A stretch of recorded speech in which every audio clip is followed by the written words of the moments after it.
Welcome to Human Tech, a podcast about humans, technology, and the intersection of science and technology on the future. With me, as always, is Dr. Susan Weinschenk. Hello. I'm here. Yes, and I am Guthrie Weinschenk. So today, our podcast is going to be just a little bit different than what we normally do. We just got back from Stockholm, Sweden, where Susan gave a keynote talk at the Business to Buttons 2016 conference. And so there were a bunch of really kind of cool speakers at the conference. And so we just wanted to talk about some of the things that we saw and the people we talked to and cool some ideas. Some of the great people that we met, yeah. Yeah, some of the kind of interesting ideas that we heard. Now, as just a disclaimer, to any of the people who actually gave the talk or were listening or people who are familiar with the works that we're going to talk about, we were in and out. We were doing, there's interviews and stuff. So, some of the talks we didn't hear fully. And also, I'm not going to, this isn't a test. We're not going to correctly regurgitate the facts to be properly graded. This is just going to be a summary of what our thoughts are. So it's probably going to be a mix of the cool memes and ideas that these speakers had combined with what we thought of them. So, if we're talking about a certain speaker, and, if you're out there being, oh, that's wrong, that's fine. I'm not pretending to be right. This is just cool ideas we had. Yeah, what if the speakers listen? Some of them might, perhaps, maybe. Right. To all the speakers, I apologize in advance. And if you'd like to clear your name, you're more than welcome to come on the podcast. If they want to clear their name, we can. They can come on our podcast and we can interview them, right? Yeah, that's what I just said. Hey, we should do another disclaimer while we're at it. Mm-hmm. I'm still a little bit jet lagged. Are you? No, I'm doing okay. I'm fine. You're doing all right? Yeah. Yeah, I've been waking up really early, but it's kind of been nice. So for those of you who are not aware, it's an 8-hour difference between Central Time and Stockholm. So I think it's a 7-hour difference. It's 7 or 8. It's whatever. It's enough that it takes me a while to get back into the swing of things. But yeah, we it was my first time in Stockholm. It was your first time in Stockholm. It's really my first time in Europe, honestly. It was my first time in Scandinavia. Yeah. And we thoroughly enjoyed the visit to Stockholm, and we really enjoyed the conference. It was a pretty neat conference. There were about 600 some attendees, right? Yes. And we did a workshop. I taught a workshop the day before, and then we had the conference. So how do you want to go about? I have a suggestion. Yes. Do we have to go in order, or can we just? No, I hope we don't, because people? Again, okay. We didn't. We saw, for example, Susan was the first speaker to go, so we were very busy in the morning. The second half, we saw most of the second half.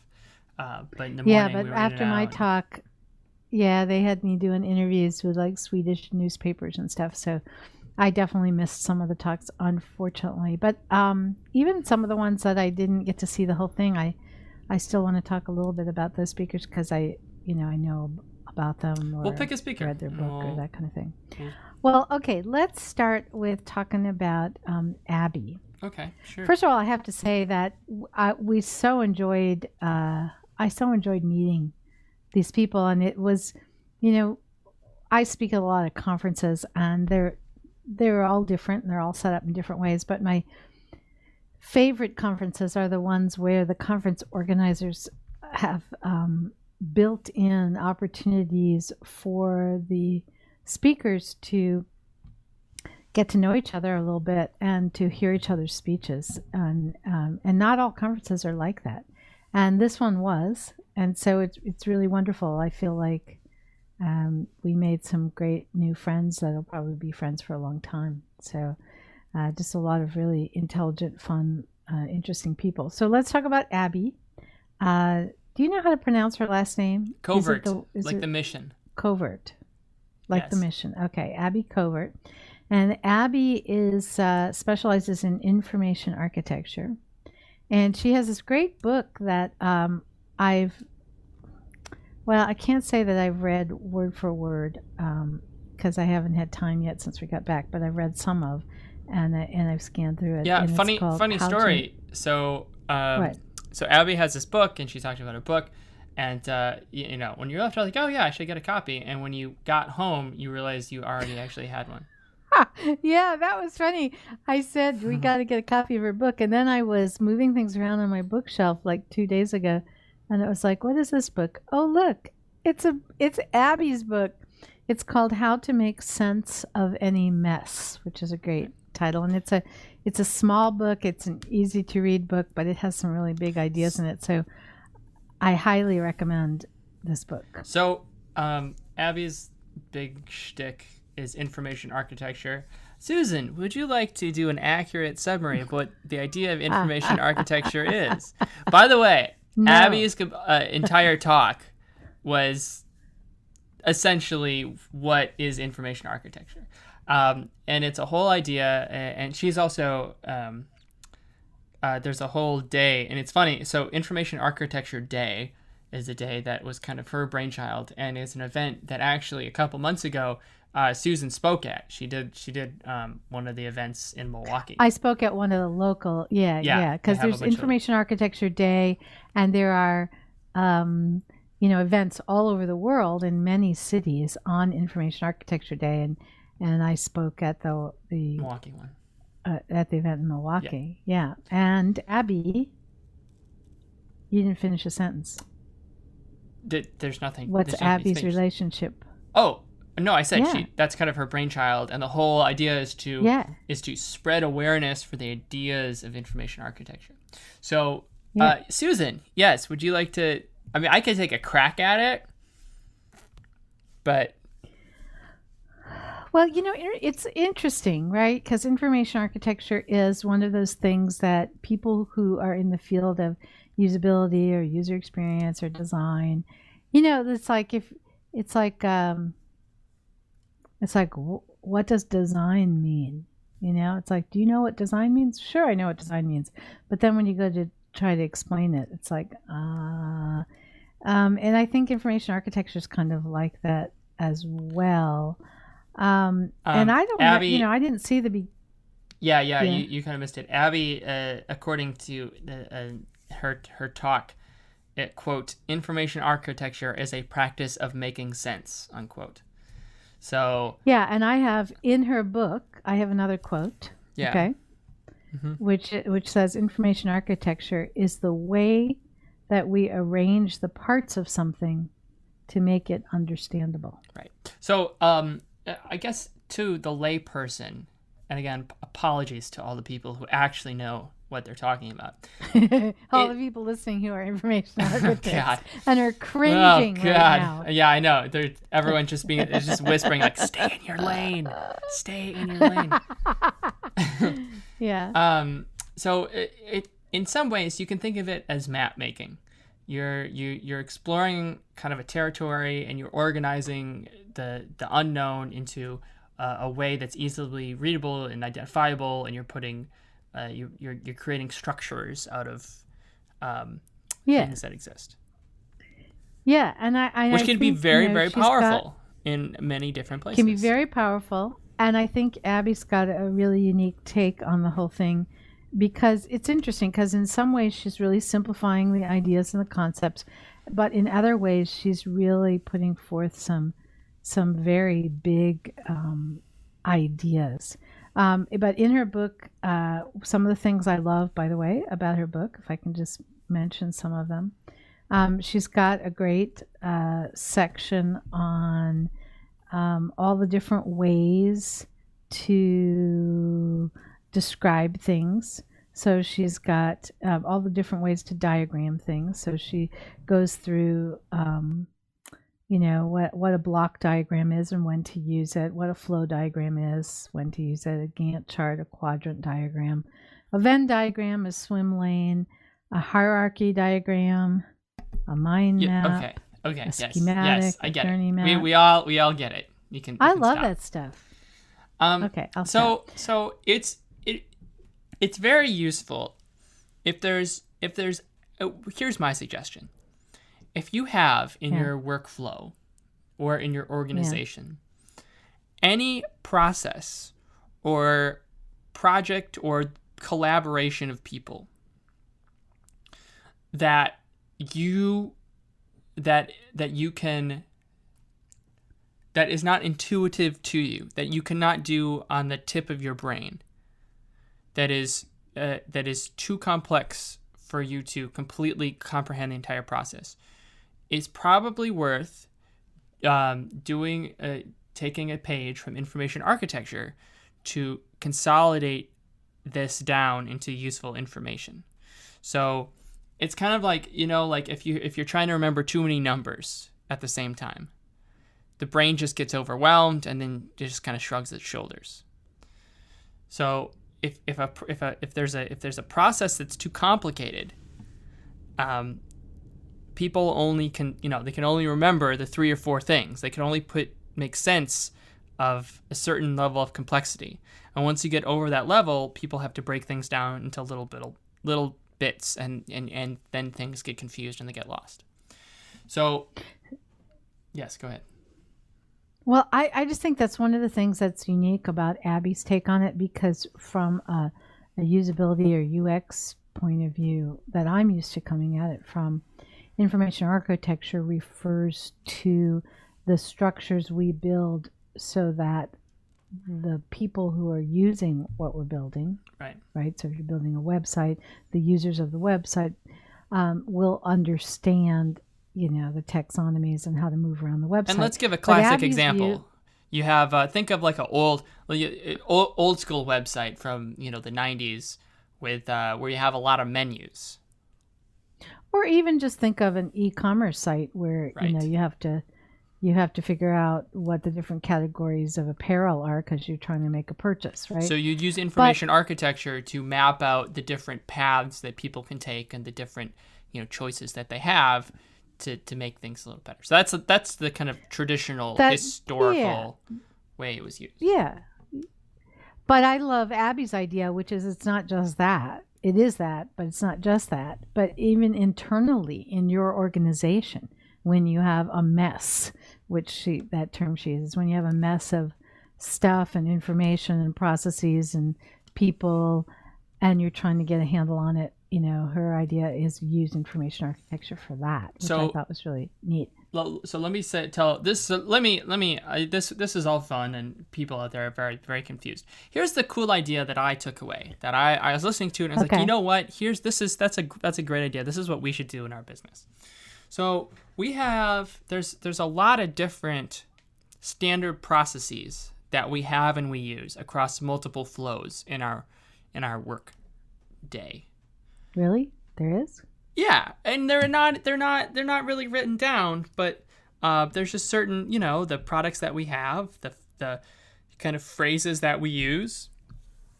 Yeah. And it really depends. And you mean that we put out to our customers and potential customers? No, just or are you talking about the internal? And either just stuff internally. Just stuff that we have at the business. Stuff. And so Abby was actually talking about, so for example, in a number of like larger businesses that are, especially if they're siloed, you can have an idea, right? Like a video course, okay? Right? We have these online video courses that we sell, the Team W, okay? You can go to courses at the Team W, you can buy them.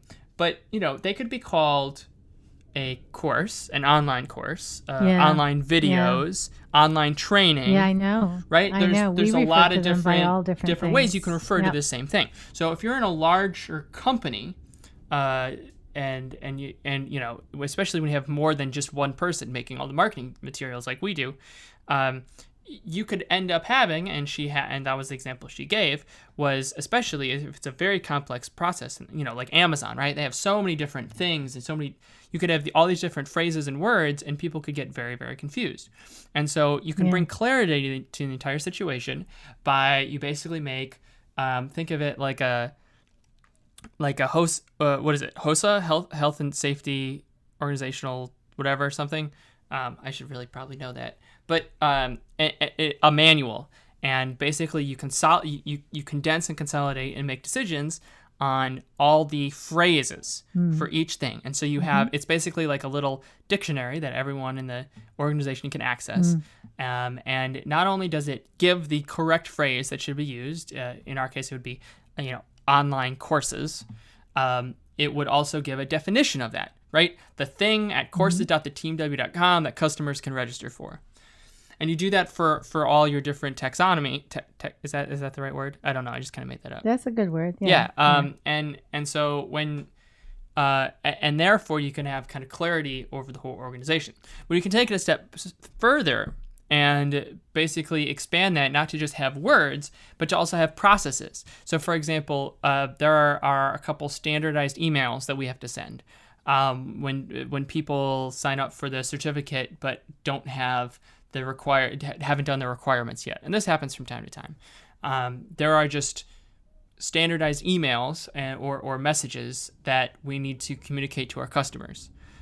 So having a common repository where you could put, emails, and I don't, where you could, maybe you change the words, but, maybe it's not just a copy paste kind of thing, but you can have that, and you can have it kind of site-wide. So the whole organization can have access to this kind of common messaging, and so it's very clear. You could also lay out all your your product offerings. So it's very easy and quick to access all the things you sell, the prices, each of that. And the cool part is you can all do that on a web-based platform.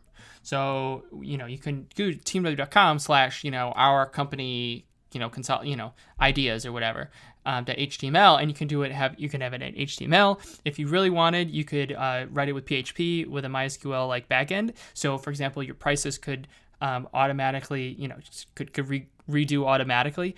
We get a lot of customers asking, for example, for the certificate, how long will it take to actually go do it? And that's kind of it takes a while to go and add up all the hours of training and then estimate how long is it going to take to do the quizzes, and how long is it going to take to do the exercises, and then we kind of come up with a number, right? You could do that all ahead of time, and again, we don't need to as much because we're a very small company, but especially in a larger organization, having that kind of shared message and shared platform is a great way to consolidate all the things using information architecture to streamline your flows. So there it is. Yeah, and to me, that was a really new way of thinking about information architecture. So I thought that was great. Now we also have to tell this fun or funny story of what happened when Gore gave his talk and how that's related to Abby. Remember? Do you know what I'm talking about? Maybe you don't know what I'm yes, talking about. I do. It's not. I was waiting to get to Al Gore, but since you've spoiled the entire setup, I guess we're doing it now. Yeah. Abby was very happy because in his talk, Al Gore apparently has fallen in love with the idea of information architecture. He was the closing speaker for the conference. And he used the phrase information architecture 11 times. Apparently Abby was counting with great enthusiasm. So she was happy. And yes, and when we get to Al Gore, I'll talk about the meme that he had about the information architecture of the political system in the United States. All right. So that now they have to stay tuned until we get there. So that was right? that was the information architecture talk. If you're unfamiliar with it, check it out. It's kind of an interesting idea. To me, it makes a lot of sense because it's really just econometrics. Maybe not econometrics, but it's economics. It's just economic modeling, except instead of with real numbers, you're just using instead of using quantitative data, you're just using qualitative ideas. Yeah, but to you, everything is econometrics. It's economic modeling. That's what it is, right? You come up with a model of how things work and how flows work and how they interact with each other. I don't know what to tell you. That's all right. You get to pick the next person to talk about because I picked Abby. Yeah.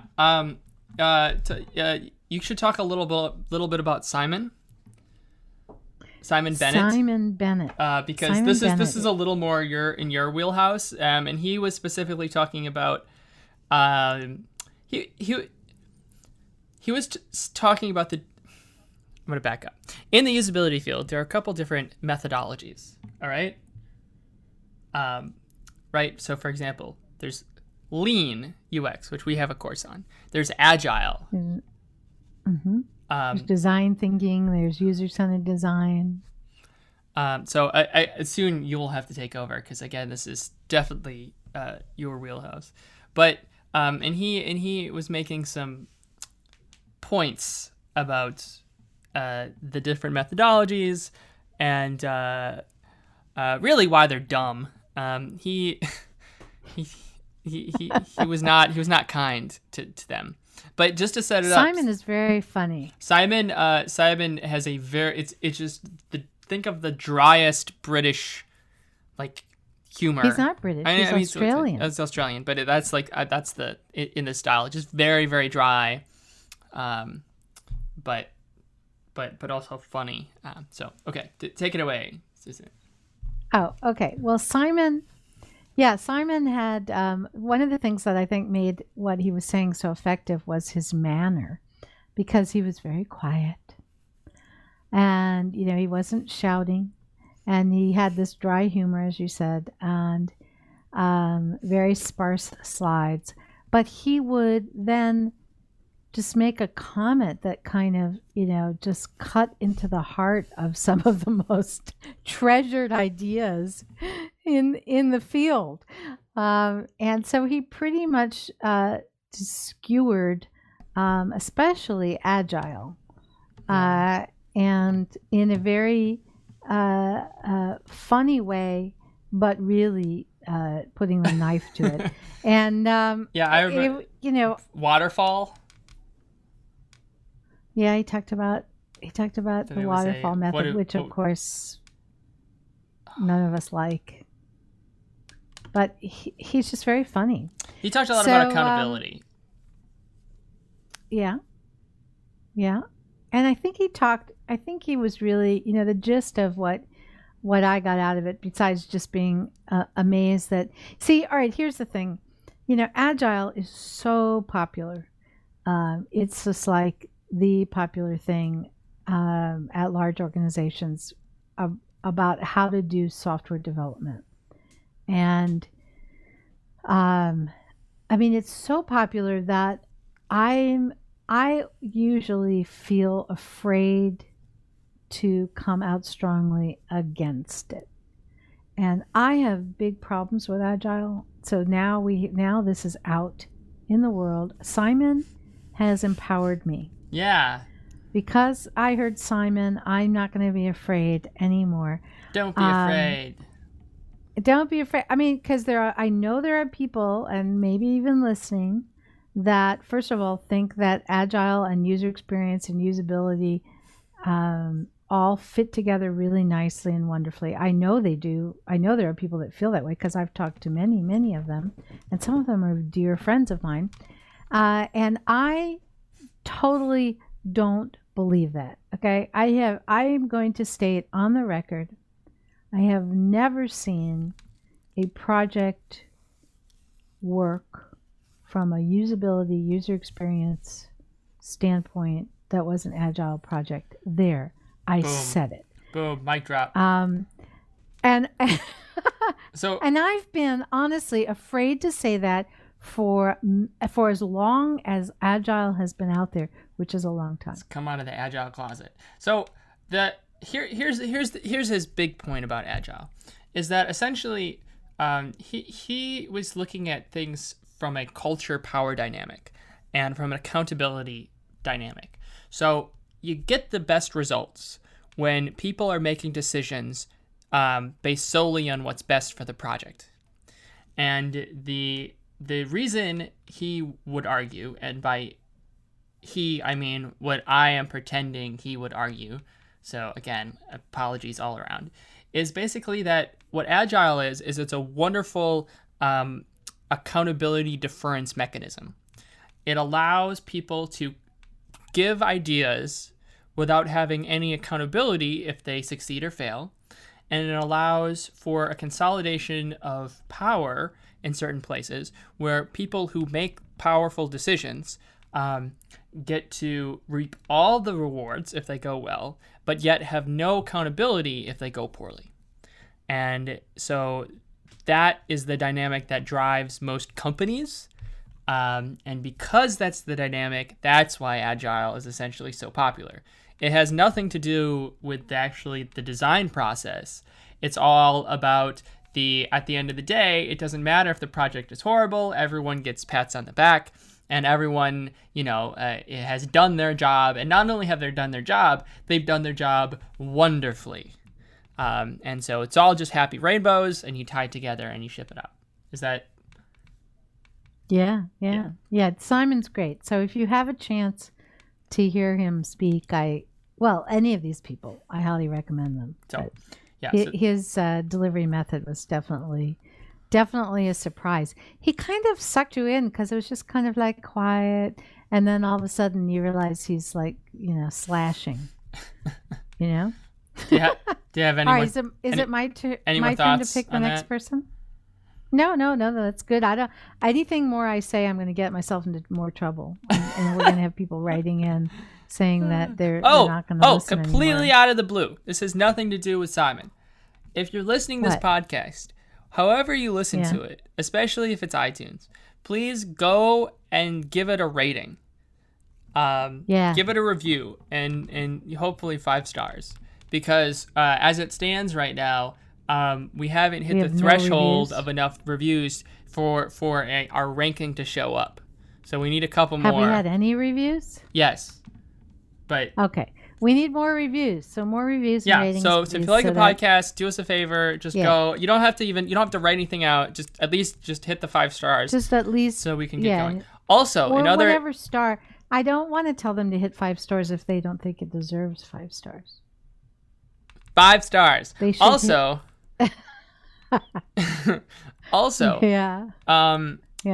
I have Google just announced they're getting into the podcast game as well. So of course, yes. So there's now it's tied in with Google Music, but it's basically Google Podcast, Google Music Podcast, or Google Podcast. I'm not exactly sure. The point is that now you can listen to podcasts through Google, much the way that you can listen to podcasts through iTunes. And I signed the podcast up for that, so it should be up on that as well. Good. Hello to all the people listening from Sweden. I think we've got like a big Swedish contingent from our trip. So we got the podcast that I threw up that was on driverless cars. We got a lot of traffic, even more than our previous ones. So I think that was that was just an old one that we had put together like forever ago. So okay, back to the talk. We welcome all of our Sweden friends. I just wanted to make sure that I put that in there. Didn't forget to do and like give us money. Go to courses.theteam.com and buy things. All right, are you done yet? Yeah, sure. So I felt like doing a pitch. Right. I did a pitch. Kyle, I guess so. All right, that was the commercial in the middle of the podcast. Yes. All right, it's my turn. I'm going to pick another person. Okay. Because I picked Abby, you picked Simon. I'm going to pick Patricia. Okay. Now, neither of us saw Patricia's talk. Yeah, we were doing when she gave it. Yeah, we were doing interviews, so apologies to Patricia. But I don't know if you know this, but later that night when we were all at the bar in the lobby of the hotel. Yes. And I told Patricia, who is an amazing person, and I told her that. By the way, this is Patricia Moore. Yes, Patricia Moore. I'm sorry. And I told her that we'd missed it because, we were in interviews and stuff. Do you know that she whipped out her laptop and she gave me the presentation in a very condensed version in like about 10 minutes? That's pretty awesome. But that doesn't surprise me. She seems to actually care about the thing she's talking about. So. Yeah. So I feel like most of these people, like if you got them going, like they would just give their like a 10-minute presentation of what they did to like anyone. Like the cliff I'm notes. sure. Okay, do continue. I'm Sorry. sure. All right. So Patricia is a very interesting person. She's a gerontologist, someone who works with the elderly. She's a designer, and her one of her claims to fame is that she spent 3 years disguised as an 85-year-old woman to see how she did. An amazing disguise. I mean, you look at the picture and you could not recognize her as being her. So she spent 3 years disguising as an 85-year-old woman to see how society, treats 85-year-olds, how well the world is designed for 85-year-olds. As a quick note, if you'd like to, it's really worth going to just Googling Patricia Moore and checking out some of the pictures of her as an old teetering woman. It's really excellent. Yeah, and then look at her picture of what she really looks like, and you'll see that she doesn't look the same. So she has a very interesting conversation then on what it means to be an old person, what it means to design for the elderly, the things that we do well, and the things that we don't do well, and it's a fascinating story. I just thought it was really, really good, and she can talk about it from such a strong place because of her experience. Mm-hmm. So she's just a fascinating person to talk to in general. So I definitely think you should check out Patricia, and you should probably check out her book she wrote about this. Yeah. Now I think it's called Disguised. I think that's what it's called. I think that sounds good. So I also want to talk briefly, and you didn't get to do this, but there's a new program launching, and this is going to be very UX. This is a UX heavy podcast. There's a new program launching in Adobe CC called Experience Design CC. And for those of you who don't, what does CC mean? Adobe Creative Cloud. It's the Adobe suite for creative all professionals. The Adobe products that Photoshop and Premiere and Audition, that kind of stuff, as a cloud service, which we use, and actually I really enjoy. I think it's really quite great. Expensive but great. So they have a new product called Adobe Experience Design CC, which they made specifically for UX professionals. It's going to be they're trying to have it become basically the Photoshop of UX design, right? So if you're doing UX design much in the way that you were doing photo processing, that's going to be the standard, and it's because there's nothing else like it. So they had a special session. If you haven't seen it, you really should try it out, especially if you do UX design. It's really kind of neat. So for example, how many wireframes have you done in your life? More than I care to think about. So in theory, right, it'll allow you to whip up wireframes. You can make wireframe templates and save them very simply. It'll allow you to do actual live kind of user testing as well, because in the wireframes you can have like a fake photo roll. So I remember so basically wireframes, it's like you made the application, but it's not the application. But it also doesn't really act like the application.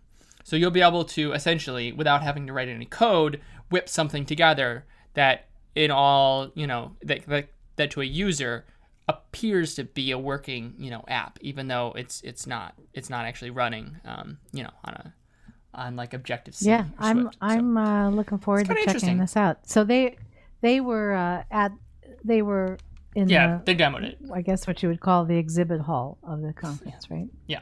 So that was there. It's worth checking out. I think. Is there anyone else you really wanted to talk to? I'm gonna just touch on them so we don't leave them out. But yeah. So let's obviously talk we're about, gonna talk about Al Gore. But was there anyone else you wanted to really dive in? Yeah. I'll mention a few people. I'm gonna not pronounce this right, but Kjell Pearson. He's Swedish, and I'm really bad at pronouncing Swedish names.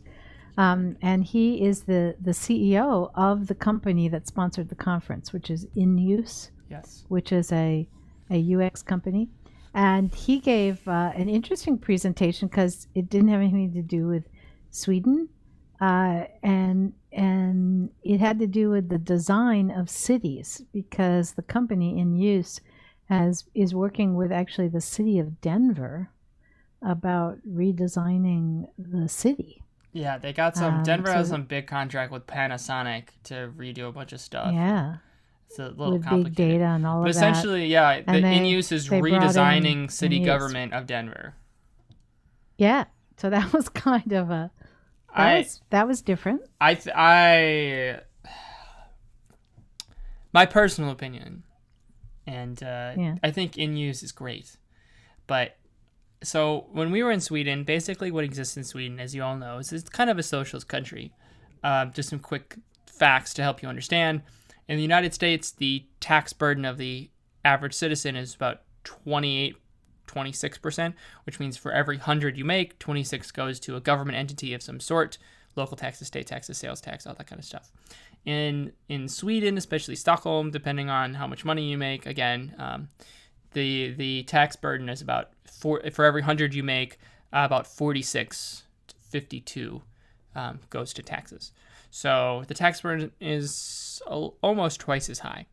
And, again, that means you get free college. You don't have to pay for nursing care. You don't have to pay for health insurance. You don't have to blah, blah, blah. So, so it all kind of evens out. But the side effect is that government agencies are well funded. And so the people who work in government agencies are competent people who really want to do a good job, and they kind of work like a great business. So it's run very efficiently. If you ask people on the street, what do they think about government? They're like, oh, yeah, they do a great job. And they don't see the need for privatization because most of the time, the projects that the government does are innovative and executed well and come in under budget, and everything kind of works really nicely. Just like in the U.S. Right. And so in the United States, we have a long history. I mean, no offense to people who work in government, but they'll probably agree with me. We have a long history of kind of governmental negligence. No one has any faith in governmental organizations from local to the federal level to do a good job. Everything is over budget. Things often don't work very well. There's endless red tape. And so, consequently, in my opinion, there's a big push for limited government because they don't see government as working. Now, I think that's a factor that American government doesn't work because there's not the 100-year history of well-funded civic organizations that they have in Sweden, and Bill Gates doesn't form Microsoft in Sweden. He revolutionizes the Swedish government IT platform to have electronic, voting for all their citizens. And so they come up with all kinds of really cool, interesting, forward-thinking ideas. And so when we think of the government, I think in the United States, a good job to us is like just keep the minimum, fill the potholes. Like that's all we don't ask for much.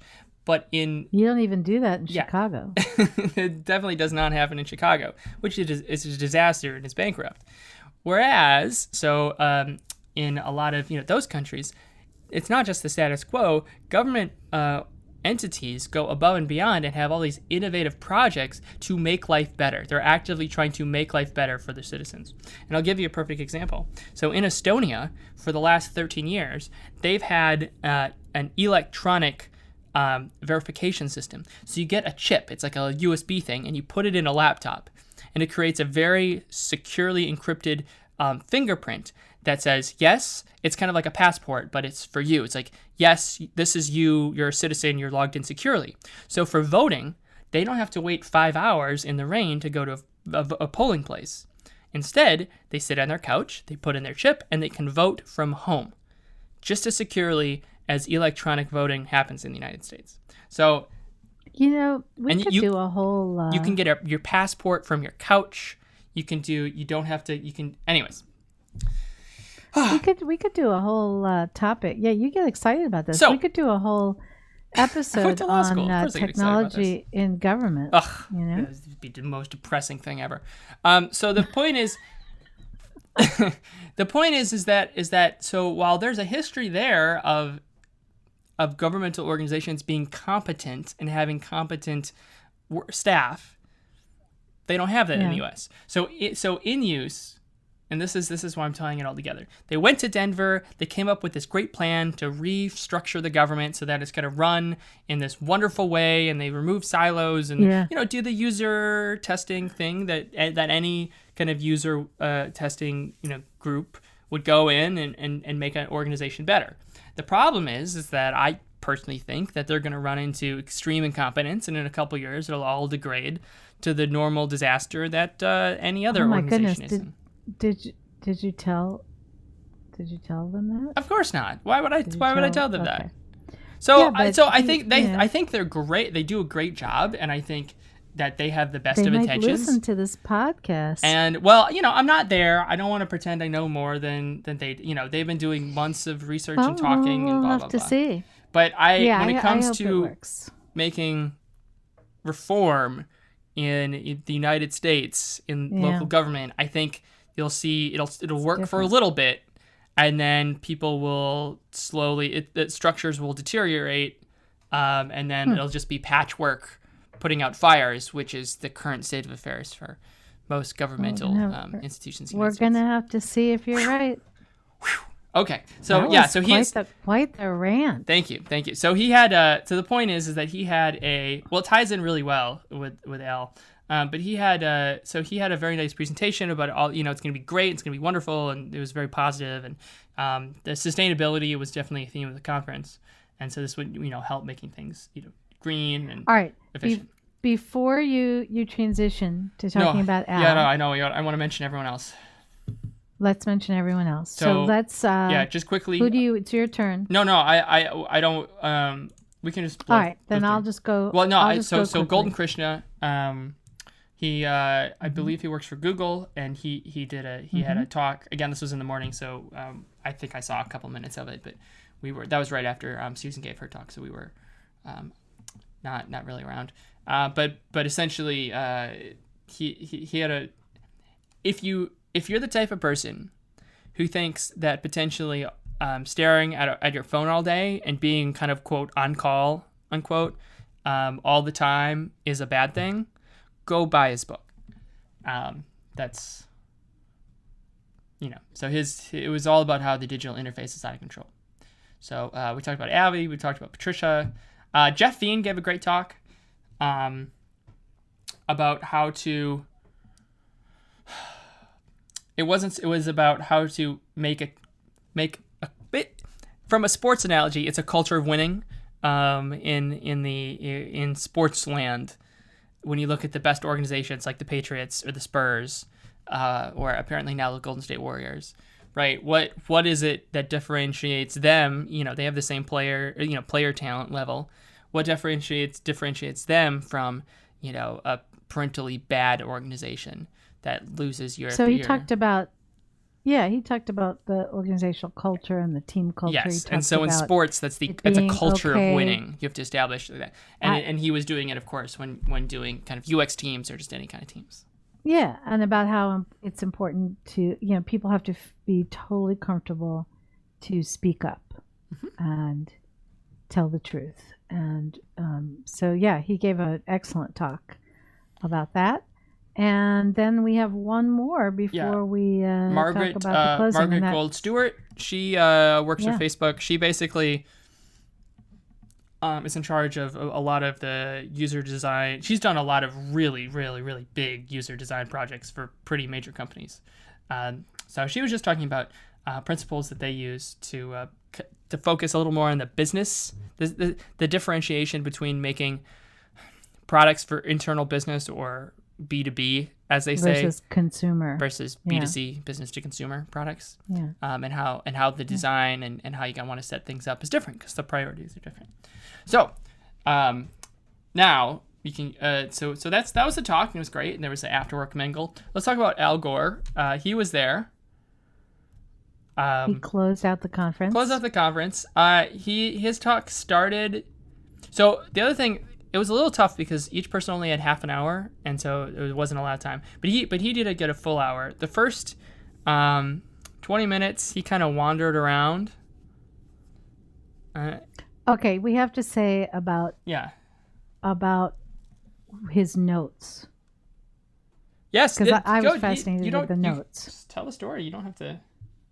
Well, like everybody's up there with slides and so on. But the quality of the speakers was excellent, and people use slides really effectively. But Al Gore gets on stage without any slides, but he has this stack of paper that is like 2 or 3 inches tall, and because of the setup at the conference, you could see the person talking, but then they had video cameras on, and then you could see an up-close video if you were looking at the screens.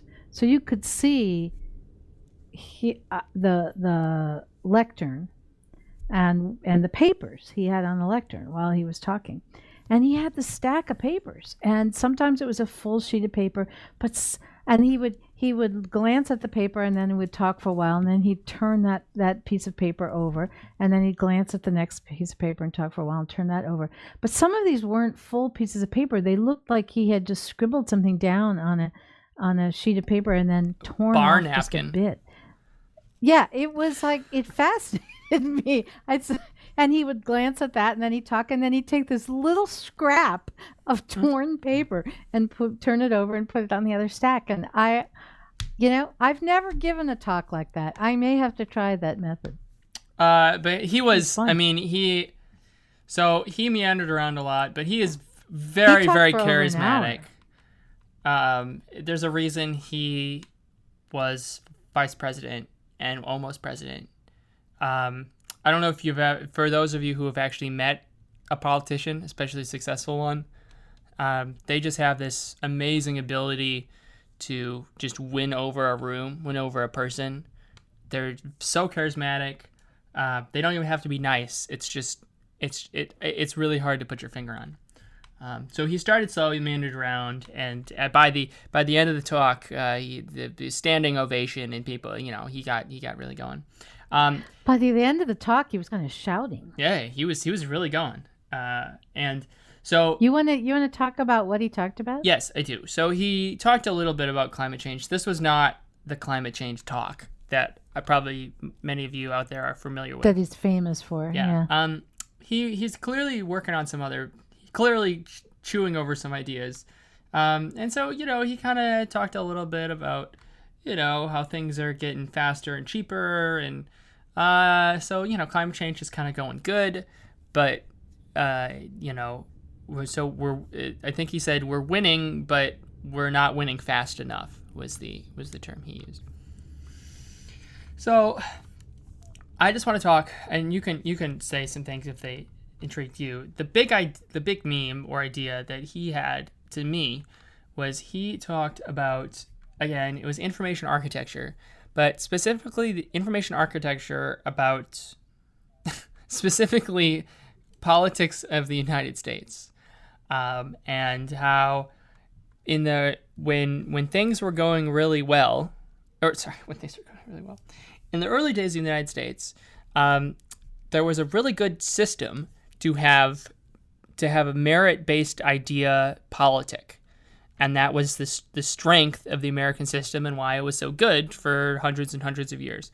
And the idea was you had kind of the town square theory, where people, or town hall, right? People could write books. It was a two-way conversation. So if you had something you wanted to say, you would write it down on you'd make a Federalist paper and you'd publish it, and then people would read it and be like, and then they'd go to the town square and they'd say something, right? And you could kind of have this public open discourse, and through this discourse, the best ideas would become infectious, because that's what ideas are.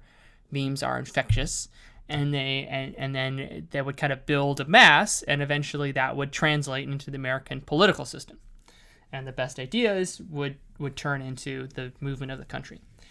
So then he said that in the 50s and 60s and 70s and 80s and 90s, what happened, that was a change in the information architecture, where instead of having this two-way communication, it became one-way, because people were contributing politically over television. So they would hear something on television, and they would say they would have their great idea, they'd have their opinion, and it would just go into their living room, but it wouldn't go back to the people in charge of the content. And so that caused essentially a broken information architecture, where there was not a merit-based exchange of ideas anymore. And it caused all the problems that we have in the current United States, and basically, why we don't win anymore, which he didn't really say that, but that was a funny thing.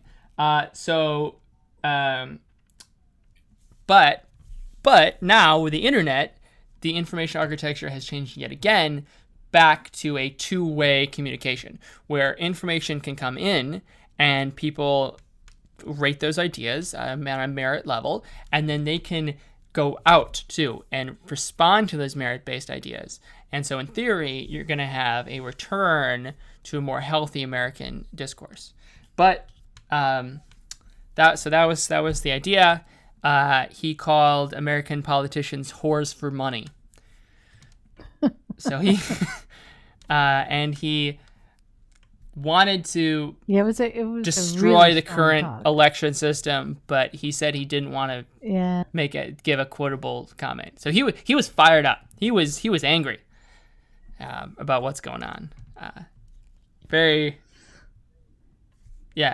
was passionate. It's very interesting. Was that a good summary? It was interesting too. Yeah, it was interesting too to be listening to it as an American in a room full of largely Swedish people, non-Americans. That was kind of interesting, Yeah, because they probably weren't really sure what he was saying, talking about. No, I don't know. They seem pretty. Well, so for example, I'll give you the perfect example, is that he was talking about the proliferation of baby boomers versus millennials. So for those of you who don't know, the World War II happened, and all the Americans went over to Europe and Asia to fight in World War II, and they came back. And when they came back, they had a lot of kids. And it created this little population bubble, and they have their certain traits and characteristics because of the manner of and the place of where the country was after World War II. So they're called the baby boomers. And so he was talking about that. But in Sweden, they were a neutral country. So in World War II, so they actually didn't partake, and so they didn't have a baby boom because the Swedish people didn't go to war. So that right, so like that that's a very American. And they also, right, that's an American thing. Yeah, I thought of that when he was talking about and the other thing he was talking about millennials. Well, I mean, obviously they have people in the age range from 20 to 34, but they don't call them millennials, and they don't. In the U.S., the millennials are even bigger demographic than the baby boomers were, and that's because the baby boomers had kids, and there were a lot of baby boomers, so there's a lot of baby boomer kids. Yeah, exactly. And in Europe, they don't have that population graph. Yes. They have, the average age is older, and they don't have that big bump in population of millennials as we do here.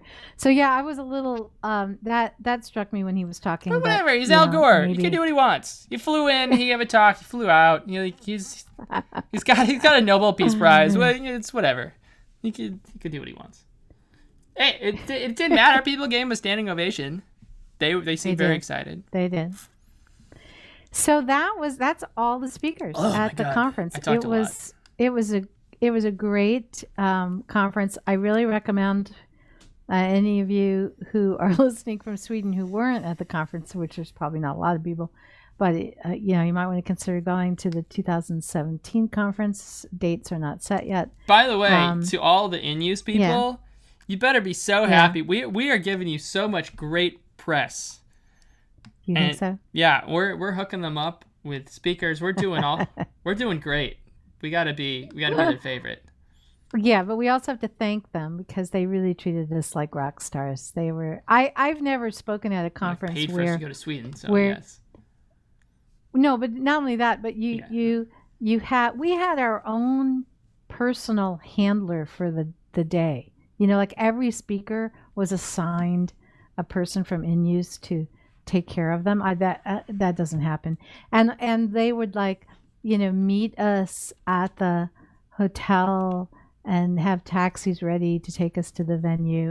We were treated quite well. Yes. They are a very organized group, and I appreciated that very much from a speaker point of view. So although there were some brown M&Ms in my M&M bowl. No, just kidding. There was no M&M bowl. Funny. I don't have a writer in my contract. Couple more small ancillary Algor points. He is a vegan, and we both got to shake his hand, so that's fun. We did, yeah. I had never shaken Al Gore's hand. Yeah, so that was our conference. We enjoyed Stockholm a lot. I enjoyed it a whole bunch. I thought it was a really interesting city, and I would definitely go back and visit Sweden again. For sure. Yeah. I had a lot of fun there. I think I ate my body weight in salmon, and food was really, really good. There's some fish really soup good. That I had that was the best soup I've ever had. So, yeah, I'm gonna learn how to make the fish soup. It was in the in the basement of like a market in a mall, but it was so good. So I don't know exactly what this podcast episode is or was. I was just expecting a short little thing, but an hour has gone by. And it wasn't. I know that you get us talking and it just goes. I think I ranted for about 45 minutes. Thank you to In-Use. Thank you from Business to Buttons. If you are listening from anywhere and would like to connect with us, just let us know. Again, our email address is info@thetmw.com. Please subscribe. Our number of listeners is just going up, up, up, up, up. I love it. Yeah, so I love it. We're not super Keep popular. Keep it going. But give a rating. Really more popular than I think. Especially for this, I think this is episode maybe 6. 6. I think this is number 6. Number 6. So that's really amazing. We got some interesting things upcoming, and we'll probably disclose those at a later date. But we have some fun. We're working on some stuff. Oh, anything else about that you'd like to quickly talk about? No, I think that's good. I think it's a wrap. Oh, and if anyone knows why it's easier to fly east to west than it is west to east. In terms of jet lag? Yeah, let us know. We have a couple. You think it's easier to go which way? East to west than west to east. Then So if you have any ideas, let us know. We were trying to figure that out on the plane, but I'm sure there's science research behind that. Didn't quite work. Upcoming things. You should talk about some upcoming things you're doing. I should? I guess that's not for a while. We got some. Susan will be doing some talks around in some places. So if you want, if you go to theteamw.com in the speaking section, we list all of our upcoming talks and events. So you can check it out there. Come out and hear us. Okay. Well, so thanks everyone for listening. Next week, we have some cool speakers that we're lining up. Speakers. Oh, we do. Podcast guests. At the end apologies. Should I mention one of them? Sure.